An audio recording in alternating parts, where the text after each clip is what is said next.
लक्षद्वीप भारत की सबसे छोटी यूनियन टेरिटरी। ये एक आर्किपेलागो है, द्वीप समूह है और ये 36 द्वीपों का समूह आज तक अपनी शांति, हरियाली और सुंदरता के लिए सुर्खियों में था।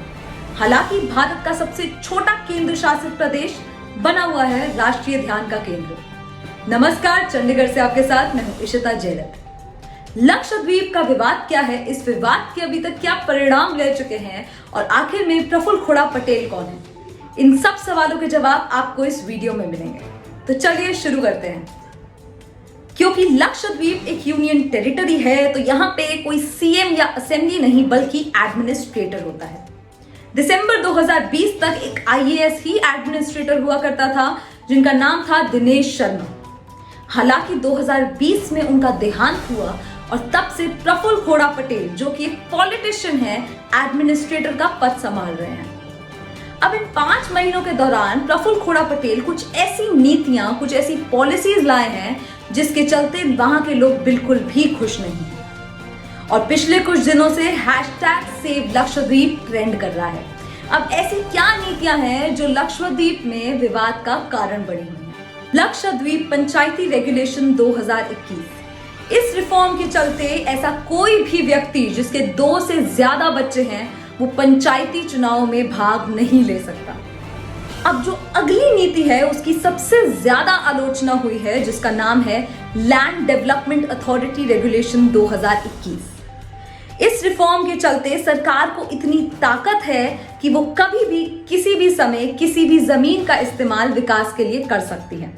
अब हमने पहले ऐसी कई नीतियां देखी हैं जिसके चलते लोगों के घर उजड़ गए हैं। ये ही नहीं बल्कि कई ऐसी प्राकृतिक जगहें हैं जहां पे जब डेवलपमेंट करने की कोशिश की गई है वहां पे सिर्फ प्रलय ही आई है और प्रकृति को नुकसान हुआ है। अगली जो नीति है वो है एनिमल प्रिजर्वेशन रेगुलेशन 2021। प्रफुल्ल खोड़ा पटेल हाल ही में एनिमल प्रिजर्वेशन रेगुलेशन 2021 लाए हैं, जिसके चलते किसी भी रूप में गाय, भैंसी और बैलों के सेवन या वध पर यानी कि बीफ स्लॉटर या कंजम्पशन पर रोक लगाई जाती है।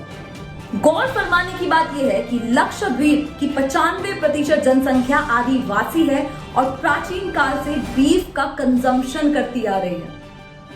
प्रोटेस्टर्स ये कह रहे हैं कि ये ही नहीं बल्कि फरवरी में एक और नीति आई थी जिसके चलते स्कूलों में, विद्यालयों में, आंगनबाड़ियों में नॉनवेज खाने का सेवन भी रोक दिया गया है। आगे है पासा एक्ट 2021। लक्षद्वीप के लोग इसे गुंडा एक्ट कह रहे हैं। पासा यानी कि prevention of anti social activity, ये लागू कर दिया गया है लक्षद्वीप में। इसके चलते सरकार को इतनी ताकत है कि वो किसी भी व्यक्ति को 1 साल तक बिना किसी वारंट के डिटेंशन में रख सकते हैं। प्रोटेस्टर्स ये कह रहे हैं कि लक्षद्वीप एक ऐसा राज्य है जहां पे क्राइम रेट सबसे कम है, तो एक ऐसी जगह जहां पे सबसे कम क्राइम रेट है वहां ऐसे सख्त कानून की क्या आवश्यकता है? आखिरी सवाल जो लोग उठा रहे हैं वो है बढ़ते कोरोना के मामले। लक्षद्वीप में पहली लहर के चलते एक भी कोरोना केस नहीं था, पर अगर हम आज देखें तो 75,000 की जनसंख्या में 7,000 लोग कोरोना इन्फेक्टेड हो चुके हैं। लोग ये कह रहे हैं कि लक्षद्वीप में जो प्रतिबंधियां कम की गई हैं वो ही कोरोना के बढ़ते मामलों का मुख्य कारण है। ऐसे में लक्षद्वीप राष्ट्रीय ध्यान का केंद्र बन गया है। कई बड़े नेता, Kerala CM Pinarayi Vijayan, farmer Congress president Rahul Gandhi और ऐसी कई मशहूर हस्तियां प्रफुल्ल खोड़ा पटेल की खुलेआम निंदा कर रहे हैं। ये ही नहीं, हाल ही में 8 बीजेपी युवा कार्यकर्ताओं ने रिजाइन करते हुए कहा कि ये एडमिनिस्ट्रेटर लक्षद्वीप की शांति भंग कर रहा है। खैर, आप ये खुद फैसला कीजिए कि क्या ये नीतियां सही हैं या गलत। तब तक ये थी इशिता जयरथ, चंडीगढ़ से।